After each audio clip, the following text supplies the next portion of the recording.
Treasure Hunting Weekend mga katiyats. Ito'y part 2 video ng ating video sa Treasures in the Waterfalls. Noong last episode ay narating na namin ang waterfalls kung saan doon mismo bumabagsak yung tubig galing sa itaas ng napakataas na waterfalls na ito. At ang mga guide namin dyan ay yung mga holes, yung dot na malalim sa mga bato. Yun ang sinusundan namin at dito tayo tinuturo mismo sa waterfalls. Ito yung nasa itaas ng bundok na waterfalls, hindi ito yung waterfalls na nasa ground level. Kaya dito ay umpisahan na natin pag detect yung nakita naming bato ng ating video kahapon, yung bato na merong upuan sa kanyang harapan. Parang balyena ang bato na yun. Itong biyak na bato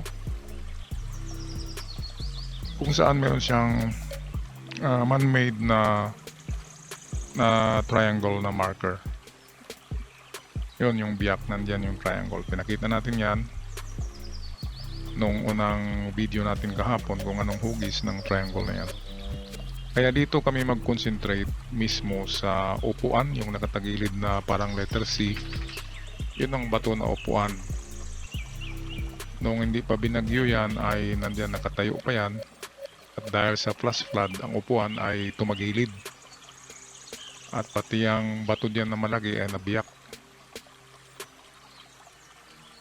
Kusang nabiyak yan, hindi yan biniyak ng tao.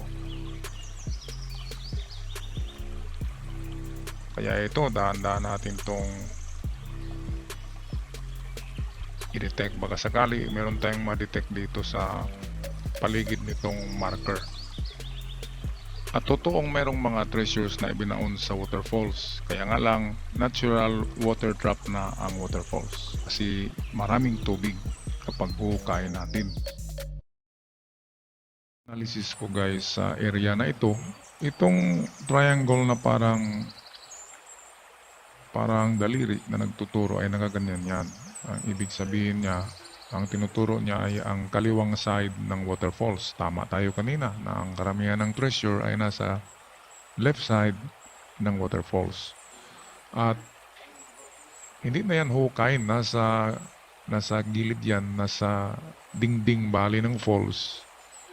Ang mahirap lang dyan ay tinakipan nila yan ng bato at muli siniminto na parang texture din ng mga bato dyan. Kaya nilulumot na yan at hindi na yan natin mahalata na entrance to tunnel sa banda dyan. Ngayon, itong upuan na natumba dito, ito daw ay sa banda rito noon. Kaya dito yan nakaganyan yan. Nakaharap siya dyan.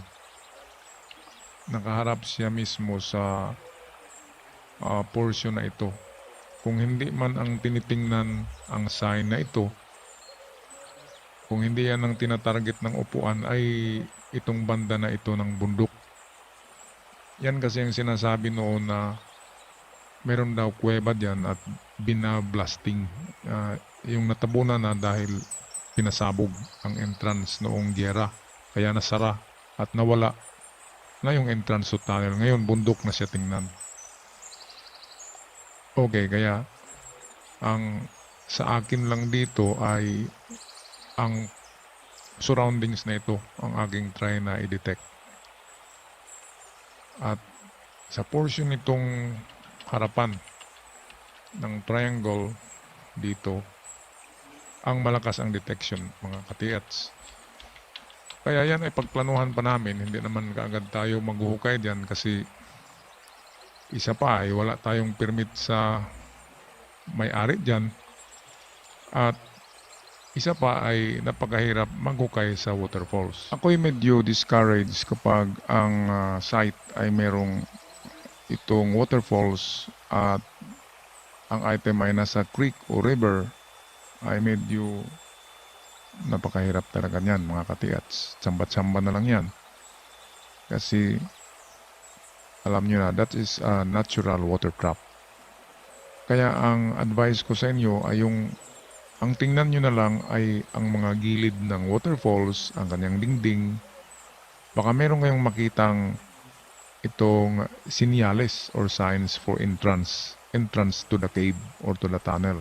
Kapag meron kayong nakitang ganyan, baka sakaling ang treasure ay wala mismo sa tubigan at nasa dingding lamang. At isa pa, yung mga bato na mga mabilog, malalaki, square, rectangle na hugis, yun ang inyong i-detect or gamitan nyo ng maso or martilyo, yung sabi ko sa inyo, na tunog hollow rock.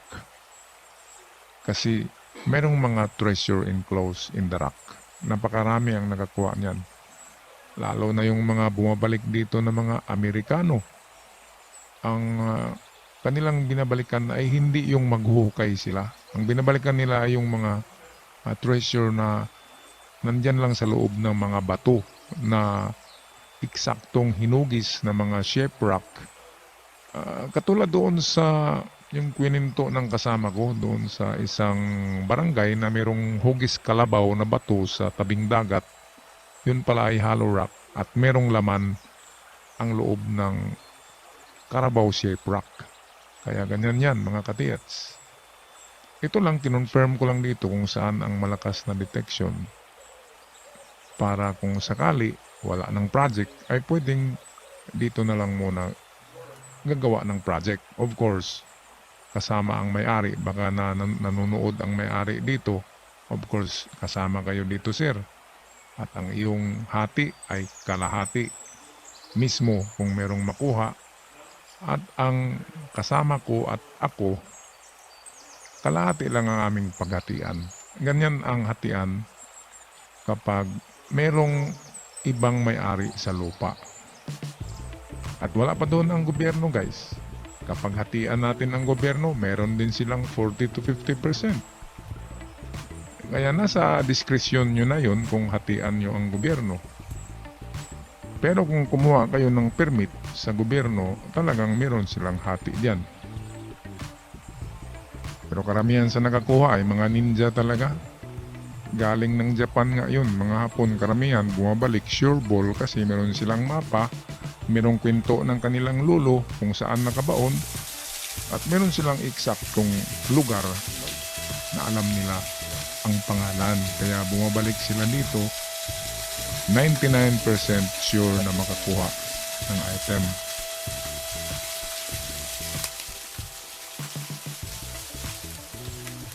Itong portion na ito mga katiyats, ang medyo malakas ang detection kaysa surroundings. Kaya dito ay maulit-ulit kong pag-detect, dahan-dahan lang para ma-confirm natin na meron talagang something metallic na greater than soil na nandyan, na sobra pa kaysa lupa or bato na mga detection. At yan ay very strategic digging spot kasi kahit wala tayong metal detector, nasa harapan kasi yan ng triangle sign na balyena na bato ang tinatakan, at nasa kaliwa din siya ng itong upuan ng general. Alam niyo naman ang karamihan ng Japanese at Chinese ay yung parang kaliwiti yung kanilang sistema. Ang right hand drive natin ay sa kanila ay kaliwa, left hand drive. Ang pagsulat nila sa atin ay kanan, sa kanila naman ay galing kaliwa ang pagsulat. Ang libro nila ay baliktad din. Kaya ganyan ang paghanap sa left side ng upuan karamihan kung sa waterfalls, sa left side din ng waterfalls kung mahukay. Okay, at ito lang ang aking may bahagi sa inyo mga katiyat. Sana ay meron kayong magkukuhang kaunting aral kung paano maghanap ng mga treasures sa ganyang mga lugar. At ang aming isusunod ngayon ay akyatin namin ang waterfalls na yan. Kasi napakataas ng waterfalls, Matirik. At ayon dito sa aking mapa ay merong centennial old tree sa tuktok ng bundok ng waterfalls na yan sa bandang kanan.